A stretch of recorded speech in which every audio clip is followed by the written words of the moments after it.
Salam sejahtera bagi kita semua, Shalom. Dari studio Gereja Masih Advent hari ke-7, Daerah Conference Minahasa, dalam program Bertumbuh dalam Kasih-Nya. Kita akan mempelajari pelajaran sekolah Sabat, pelajaran yang kedua di triwulan yang ketiga. Tetapi sebelum kita mempelajarinya, mari kita satu di dalam doa. Bapa di sorga, kami membutuhkan kuasa Roh Kudus boleh ada di setiap hati dan pikiran kami, agar boleh menuntun kami untuk mengerti dan memahami dengan benar. Bahkan kami boleh praktekkan dalam kehidupan kami. Di dalam nama Yesus kami berdoa. Amin. Baik saudara-saudara, ayat tema pelajaran yang kedua ini terdapat dalam Perjanjian Lama dalam kitab Keluaran pasal 3 ayat yang ke-7 dan ayat yang ke-8. Bunyinya berkata, "Dan Tuhan berfirman, Aku telah memperhatikan dengan sungguh-sungguh kesengsaraan umatku di tanah Mesir, dan aku telah mendengar seruan mereka yang disebabkan oleh pengerah-pengerah mereka. Ya, aku mengetahui penderitaan mereka. Sebab itu aku telah turun untuk melepaskan mereka dari tangan orang Mesir dan menuntun mereka keluar dari negeri itu ke suatu negeri yang baik dan luas, suatu negeri yang berlimpah-limpah susu dan madunya." Saudara-saudara, setelah gagal membebaskan bangsa Israel, Musa menghabiskan 40 tahun di gurun Midian sebagai seorang gembala. Selama masa itu, meskipun ia tetap menjalin hubungan dekat dengan Allah, ia meninggalkan gagasannya untuk menjadi pembebas Israel. Namun saudara-saudara, Tuhan tidak meninggalkan gagasan itu. Baginya Musa tetaplah sang pembebas pilihan, karena dia juga tidak melupakan penderitaan umatnya. Kini waktunya telah tiba untuk memimpin Israel keluar dari perbudakan mereka yang kejam.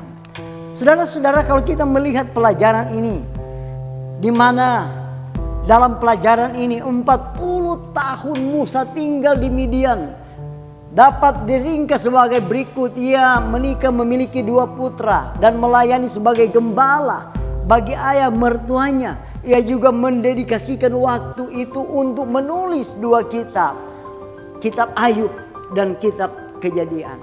Saudara-saudara, ketika berbicara kepada Musa, Allah memperkenalkan dirinya sebagai Allah Abraham, Allah Ishak, Allah Yakub. Gagasannya jelas. Allah turun untuk menggenapi janji yang diberikan kepada para leluhur ini dan memberikan Israel tanah Kanaan.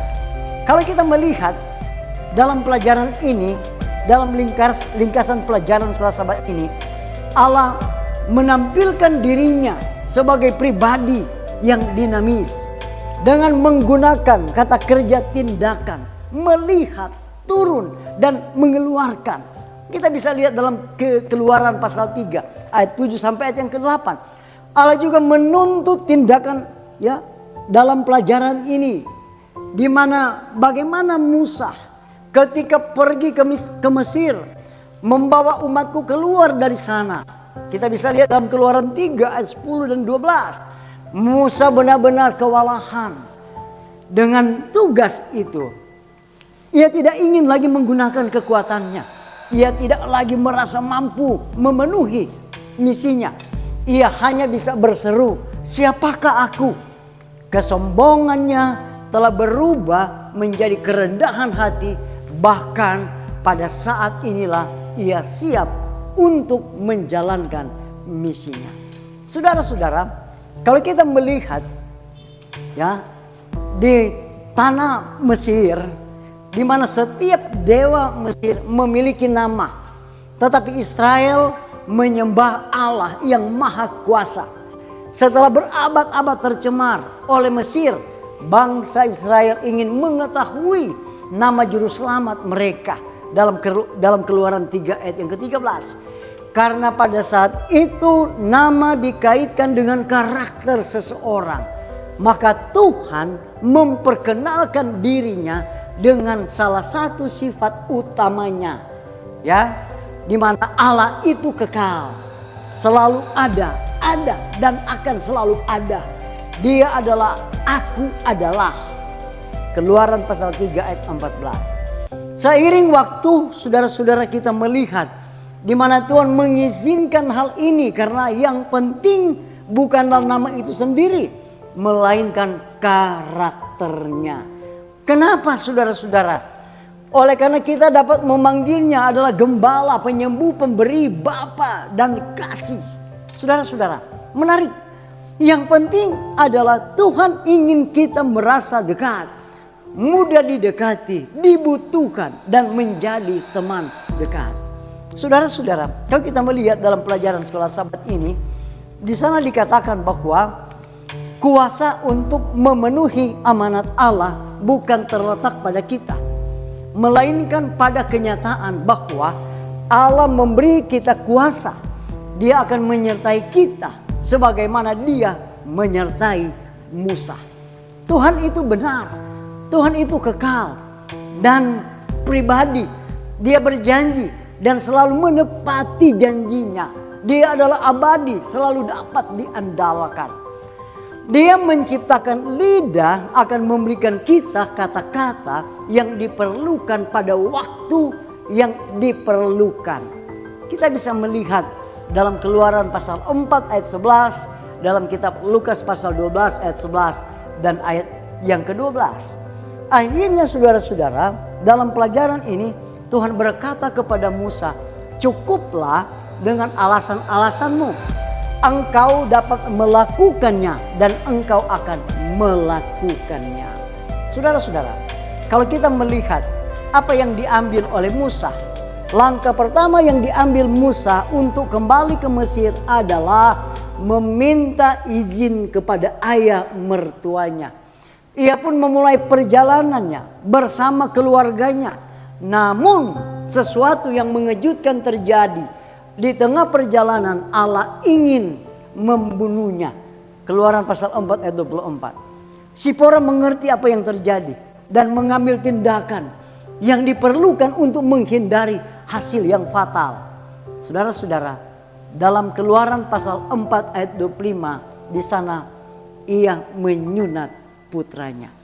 Musa atau dipengaruhi oleh istrinya tidak menyunat putranya. Karena itu ia melanggar ketentuan perjanjian yang telah Allah tetapkan dengan Abraham dalam Kejadian 17 ayat 10. Nah, penolakan yang disengaja untuk menaati perintah ilahi yang jelas telah mendiskualifikasi Musa dari pemimpin umat. Situasi ini harus diperbaiki sebelum ia dapat memenuhi misinya. Saudara-saudara, seorang penulis rohani mengatakan bahwa seseorang akan memperoleh kuasa dan efisiensi saat ia menerima tanggung jawab dengan Allah berikan kepadanya dan dengan segenap jiwanya berusaha mempersiapkan diri untuk mengemban tanggung jawab tersebut dengan benar. Betapapun rendahnya kedudukannya atau terbatasnya kemampuannya, orang yang dengan percaya pada kuasa dan kekuatan ilahi berusaha melaksanakan pekerjaannya dengan setia akan mencapai kebesaran sejati. Saudara-saudara, pastikan kita mempelajari pelajaran sekolah Sabat dari hari ke hari. Dan kita akan mendiskusikan pelajaran sekolah Sabat di setiap UKSS yang ada di jemaat masing-masing. Kita akan tutup pelajaran sekolah Sabat saat ini. Mari kita tunduk kepala, kita berdoa. Tuhan Bapa kekal yang bersemayam dalam kerajaan surga, terima kasih oleh karena pelajaran yang indah ini. Pelajaran yang kedua di triwulan yang ketiga ini. Biarlah ini boleh memberikan pelajaran yang indah dan sangat penting untuk masing-masing kami. Agar kami dapat mematuhi perintah Allah, menjalankan apa yang diinginkan oleh Allah untuk misinya. Terima kasih Tuhan. Inilah doa kami, ampuni kami. Di dalam nama Yesus kami berdoa dan mengucap syukur. Amin.